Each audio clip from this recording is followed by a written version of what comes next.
walked into a room and felt instantly happier?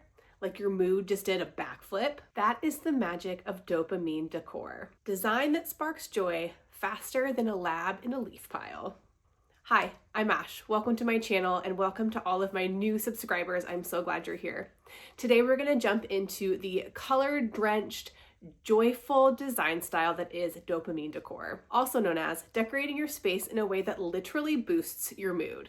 And now, this is not about following trends. It's really about curating a space that brings you joy and makes you feel happier every day. So what is dopamine decor? Dopamine decor is all about choosing pieces, colors, and textures that bring you joy.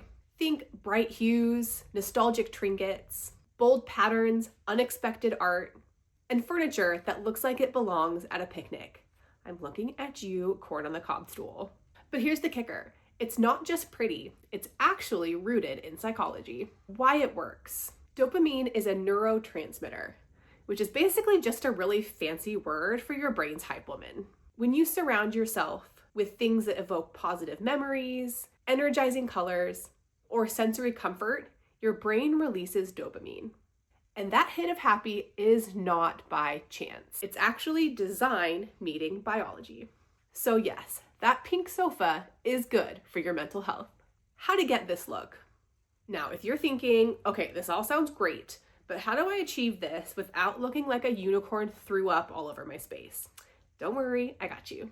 I have a 3-step method to nail dopamine decor while keeping everything looking pulled together. Step 1, color theory. Pick a palette that energizes you and then work within those rules. You can go full rainbow, but ground it in some repeating hues. Think warm reds, some yellows. This helps keep things looking intentional and not chaotic. A great design rule of thumb is the 30-60-10 rule. 60% of your room is going to be your main color. This can vary in tints, tones, and shades. 30% of your next color, again, can vary in tints, tones, and shades. And then 10% is gonna be your pop. So this can be your chartreuse or your disco ball. I know I'm obsessed with disco balls. Whatever else makes you feel really happy. Go crazy. Now let's look at an example of a rainbow room that still falls within this 60-30-10 rule. So this room leads into pastel vibes, but it still has every color of the rainbow represented. Let's pull out the main colors. We have lavender, fuchsia, and aqua. While you see some other warm colors like yellow, orange, and red to complete the rainbow vibe, the majority of this room operates within that blue-purple hue. If you're interested in a full color theory video, let me know in the comments below. So while this room chose to go more light and airy, you absolutely can use dopamine decor in a more moody way. This would probably be more my vibe. I've also created a Pinterest board and split the inspo photos into 2 categories. You have pastel and jewel tones.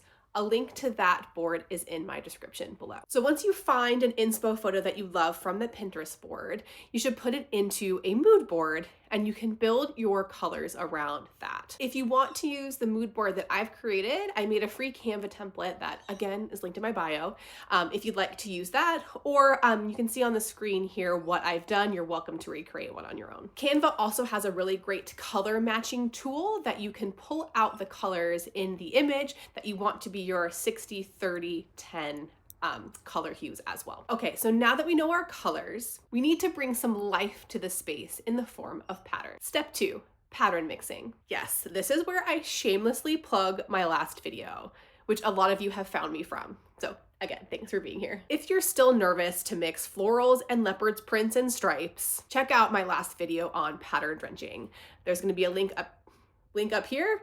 I'll also put it in the description box below. Pattern drenching is going to be your best friend to bring energy, life, and movement to your space. So go watch that one for a full breakdown on how to properly do this, again, without it looking chaotic. I've also created a free pattern mixing guide based off of the popularity of that last video.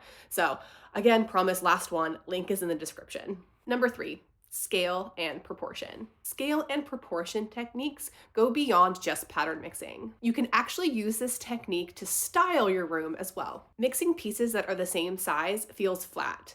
You want some visual rhythm. Pair oversized art with dainty vases. Put rich velvet next to sleek marble and metal. This contrast creates movement, movement creates energy, and energy makes you feel happy. Do let me know if you want a more in-depth dive into scale and proportion and how it is so important in design.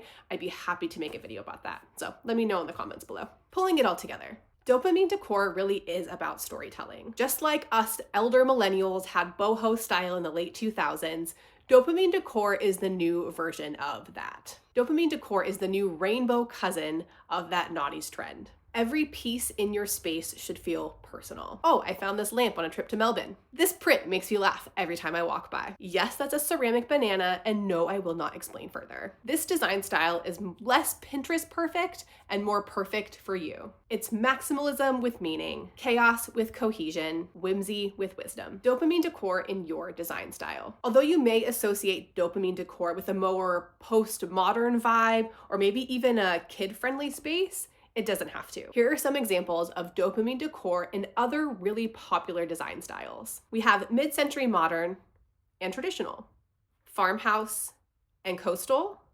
industrial and Scandi. So if your home is feeling a bit beige, both design-wise and emotionally, this is your sign to go bold. Mix that pattern, buy the happy lamp, hang the weird art piece. And don't forget to hit like and subscribe if this video gave you a bit of a dopamine boost. So now that we understand dopamine decor and the psychology behind it, do you think that a neutral space could still be considered dopamine decor?